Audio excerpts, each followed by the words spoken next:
Like, let's say your company's been in business for 3 years or 5 years, and you bet everything on this one job. And if something goes wrong, it would put you out of business. Is that worth it? Not saying a yes or no, but you have to ask yourself that, because it happens all the time. And Yeah. it's a scary thing. But then also a lot of these companies, like through these recessions, that's how they make it as well, is they take these risks. So it's a tricky game that we all play, but at the end of the day, you're not just responsible for yourself. Usually there's other team members, there's your family, and you have to take all of that into consideration when taking on some of these ultra risky jobs. Yeah, no, absolutely. There's a thin line between risk and reward, and I've been on both Yeah. sides of it. So I'm trying to take some of the lessons that I've learned. Like, one of the jobs that we got at Riverview was a hotel. We made a killing on it.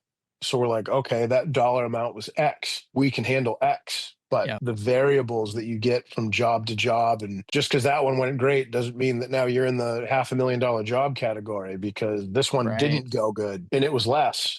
So when I've been offered certain things recently that I've turned down, I've tried to look at it from that perspective and say, okay, do I want to bet the house on this? I mean, right now it's a house of cards. So like one thing goes wrong, I'm screwed.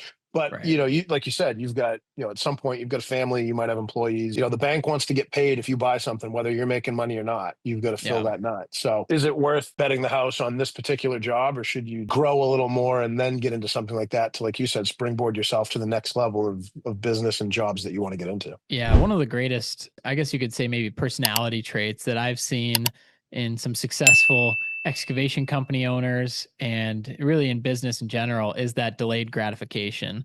And the more you can see business as like zoomed out a little bit more, and how you need to weather certain storms and maybe flatten the curve a little bit more instead of these sharp rises and these sharp declines, that delayed gratification piece of like, how can we do something today for our future self in the business? And a lot of that too, and you're probably looking at this, is like, how much do you take out of the business as your personal pay? And that can be difficult at any stage of the business, but the business needs to eat, and the business, as you've experienced, takes a lot to eat at different stages. So what you take out of it, especially at the beginning, is a big indication of how much is going to be left in the business. Right. That's something I'm looking at as I'm like right now I'm just renting stuff as I go. But I am looking at, okay, so if I get these particular jobs that I've put numbers out for, renting in the long term, you're not going to make any money. Right. Like you can't, I mean, you might have to rent stuff here or there, but if you have an entire fleet of rental equipment, I don't see how you could possibly charge enough to be able to maintain that overhead and make money and grow and feed your business. So at some point you gotta take a big bite out of the apple and buy something. So I'm looking at, what a potential first machine is. And it's, for me, I've got a spread of like some utility work and some house lots. I got a guy that I've been doing some work with that wants to start subbing me in on his projects that are a little bit more commercial based, not entirely. So you got to factor that in too. And when you look at like your first big purchase, like you said, what you take out now is showing you what's going to be left later. Well, if I want to pay myself all the money, that's great. Like I'll Yeah. live good for now. But at some point, like I gotta buy an excavator. I gotta buy a skid steer. So being able to put the cash back into the business, and everybody that I've talked to, like I've got, my friends, the same friends that you have, they've all given me the same advice. You gotta reinvest now to set yourself up for later, Yeah. so that the business can grow and the business can do what it needs to do. So, like you said, if you can delay the self gratification of, I made, I had a really good week last week. I made like 15 grand. Well, I have the option to pay myself 15 grand and go have a great month and do whatever I want to do. But when it comes time to getting back to work, I still don't have any money put aside for a machine, or I still don't have any money put aside to, start this next bigger job that I need to front some money on. So the reinvestment and delaying the, Hmm. look what I've done.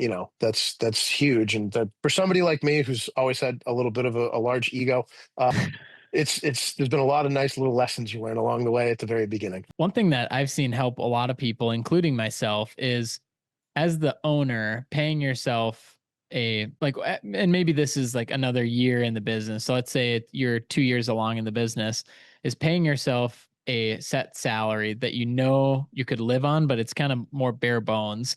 And then every quarter, taking a look at potentially doing a distribution. So whatever is left in the profits, allocating everything to expenses, to taxes, to everything else, to equipment, retained earnings.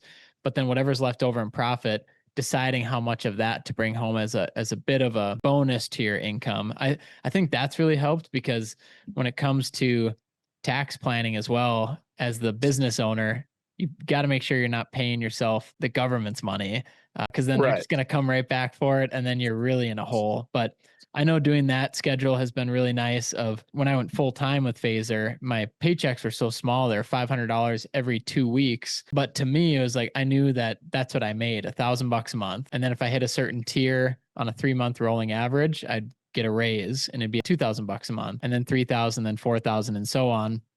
But then the quarterly distribution, there was more in there because you left more of it in the business. You make sure the business is taken care of, taxes are taken care of, all that. And then if there's still extra and a surplus, then you can bring some more of that home. But I know that's been a good way that people have kind of managed that relationship with, hey, we had a great week, we made 15K. That didn't change my salary. It just, the Right. business made 15K, and then it goes into the other buckets. And then maybe 2 months later, when we look at distributions, it's still there.